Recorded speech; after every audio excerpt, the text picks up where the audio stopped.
पहले हमने जाति के नाम पर लड़ाई की, फिर धर्म के नाम पर लड़ाई की और अब भाषा के नाम पर भी लड़ रहे हैं। लेकिन इन सब शोरगुल में एक बहुत जरूरी सवाल कहीं खो गया है। हम असल में लड़ किस लिए रहे हैं? क्या कभी हमने टेक्नोलॉजी इनोवेशन के लिए बात की? क्या कभी हम टेक्नोलॉजी इनोवेशन के लिए लड़े? क्या कभी हमने अफोर्डेबल और क्वालिटी एजुकेशन के लिए मार्च किया? क्या हमने कभी इक्वल अपॉर्चुनिटीज के लिए आवाज उठाई?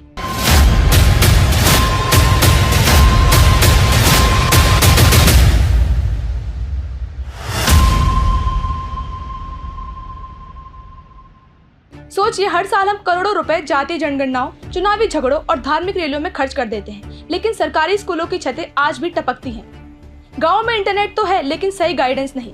हमारे बच्चे टिकटॉक और इंस्टाग्राम सीख रहे हैं, कोडिंग और एआई नहीं।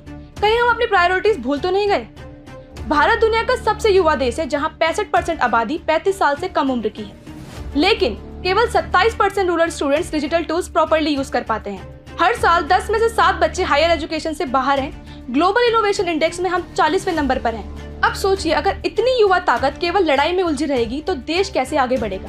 आज भी हम ब्राह्मण, ठाकुर, वैश्य और शूद्र जैसे टैक्स में उलझे हुए हैं, जैसे ये टैक्स हमारी काबिलियत तय करते हों। अपर वर्सेस लोअर कास्ट, ये लड़ाई अब ट्विटर से सड़कों तक है। सोशल मीडिया पर देखिए, दलित यूथ अगर अपने अधिकार की बात करता है तो तुरंत कमेंट सेक्शन में उसे कास्ट कार्ड चलाने वाला कहा जाता है। वहीं अगर कोई अपर कास्ट इंडिविजुअल अपनी सक्सेस शेयर करता है तो लोग कहने लगते हैं कि तुम्हें तो जन्म से ही सब मिला है। ये लड़ाई अब बहस तक नहीं रुकी। 2023 में उत्तर प्रदेश के कई स्कूलों में बच्चे जाति के आधार पर बिठाए जा रहे थे। SC/ST स्टूडेंट्स को लास्ट बेंच पर और जनरल कैटेगरी को फ्रंट रो में। ये सिर्फ डिस्क्रिमिनेशन नहीं, ये मानसिक हिंसा है। ठाकुर दलित विवाद, पॉलिटिकल और जमीन से जुड़ी लड़ाई। यूपी, MP, बिहार में कई इलाकों में ठाकुर और दलित के बीच टकराव सामने आए हैं। 2021 आजमगढ़ यूपी में एक दलित परिवार ने ठाकुर समुदाय की जमीन पर दावा किया तो मामला इतना बड़ा कि पूरा गांव 2 गुटों में बंट गया। राजनीति ने इसमें आग में घी डालने का काम किया। नेताओं ने अपनी जाति के समर्थन में बयान दिए और मामला कम्युनल बना दिया गया। ब्राह्मण आइडेंटिटी अब विक्टिमहुड और प्रिविलेज दोनों में उलझी है। सोशल मीडिया पर कई ब्राह्मण ग्रुप्स अब खुद को विक्टिम दिखाने लगे हैं। कहते हैं कि उन्हें जनरल कैटेगरी के नाम पर रिजर्वेशन से बाहर रखा जा रहा है, जॉब अपॉर्चुनिटीज में इग्नोर किया जा रहा है। कुछ फ्रिंज ग्रुप्स ब्राह्मण लाइव्स मैटर जैसे स्लोगन्स चलाते हैं, तो दूसरी ओर दलित ग्रुप्स उन्हें हिस्टोरिकल ऑपरेसर्स कहकर अपोज करते हैं। ये टग ऑफ वॉर खत्म होने का नाम ही नहीं ले रही है। वैश्य समाज और आर्थिक लड़ाई। वैश्य कम्युनिटी जो ट्रेडिशनल बिजनेस में रही है, वो अब खुद को पॉलिटिकल और सोशल आइडेंटिटी में हाशिए मानती है। 2022 में बिहार और झारखंड में वैश्य समाज ने रैलीज निकाली, ये कहकर कि उन्हें ना इधर पॉलिटिकल रिप्रेजेंटेशन मिलती है, ना ही रिजर्वेशन में जगह। मतलब हर जाति खुद को अलग महसूस कर रही है और हर जाति को लग रहा है कि बाकी उसे दबा रही है। शूद्र अब नई चेतना पर पुराना शोषण। शूद्र कम्युनिटीज आज असर्ट कर रही हैं अपनी identity. Books, YouTube channels, literature में शूद्र रेजिडेंस की बात हो रही है, लेकिन ग्राउंड रियलिटी क्या है? 2022 में MP के गाँव में एक बच्चा सिर्फ इसलिए पीटा गया क्योंकि उसने मंदिर में जल चढ़ा दिया, क्योंकि वो SC कम्युनिटी से था। अब सोचिए, अगर हमारी लड़ाई ये तय करने में ही बीत जाएगी कि कौन कितने पुरखों से श्रेष्ठ है, तो भविष्य की तकनीकी, इक्वालिटी और इनोवेशन की लड़ाई कौन लड़ेगा? हमने धर्म के नाम पर भी खुद को बांट लिया है। भारत जो कभी विविध आस्थाओं का संगम माना जाता था, अब वही देश धार्मिक पहचान के आधार पर एक दूसरे से कटता जा रहा है। 2014 के बाद से देश में रिलीजियस पोलराइजेशन की घटनाओं में तेजी आई है। प्यू रिसर्च की 2021 की रिपोर्ट बताती है कि भारत दुनिया के उन टॉप देशों में शामिल हो गया है जहां रिलीजियस इंटॉलरेंस सबसे ज्यादा पाई जाती है। धर्म अब केवल निजी आस्था नहीं रहा, बल्कि एक राजनीतिक हथियार बन गया है। जगह जगह दंगे, सोशल मीडिया पर भड़काऊ भाषण और चुनावी मंचों पर कम्युनल डिवाइड, सब कुछ इस बात का प्रमाण है कि कैसे धर्म का इस्तेमाल एक दूसरे को कमजोर करने के लिए हो रहा है। दिल्ली में 2020 का नॉर्थ ईस्ट दंगा, जिसमें 50 से ज्यादा लोग मारे गए, ये एक बड़ा संकेत था कि धार्मिक तनाव कैसे हमारे शहरों को जलाने लगा है। कभी मंदिर मस्जिद का विवाद, कभी लव जिहाद जैसे शब्दों के नफरत को फ्यूल दिया जाता है। यहाँ तक कि बच्चों के टेक्स्ट बुक्स में भी अब धार्मिक आधार का कंटेंट को तिरछा किया जा रहा है, जिससे आने वाली पीढ़ियां सेक्युलर थिंकिंग नहीं बल्कि डिवाइसिव माइंडसेट के साथ बड़ी हो रही है। जब राजनीति, मीडिया और सोशल नेटवर्क सब धर्म के लेंस से समाज को देखने लगे हैं, तो यूनिटी का सपना धीरे धीरे खंडित होने लगा है। सवाल ये नहीं कि कौन सा धर्म सच्चा है, सवाल ये है कि क्या धर्म की आड़ में हम अपनी इंसानियत को खोते जा रहे हैं। जहाँ जाति और धर्म को लेकर तो लड़ाई हुई है, अब भाषा के नाम पर भी लड़ाई होती है। कभी हम सब एक आवाज थे, लेकिन आज वही आवाज बिखर चुकी है। हिंदी, पंजाबी, मराठी, गुजराती, तमिल, तेलुगु, बंगाली, मलयालम, उर्दू, कन्नड़ जैसी सैकड़ों भाषाओं में भाषाएं हमारी डाइवर्सिटी की ताकत हो सकती थी, लेकिन आज ये हमारी पॉलिटिक्स की कमजोरी बन गई है।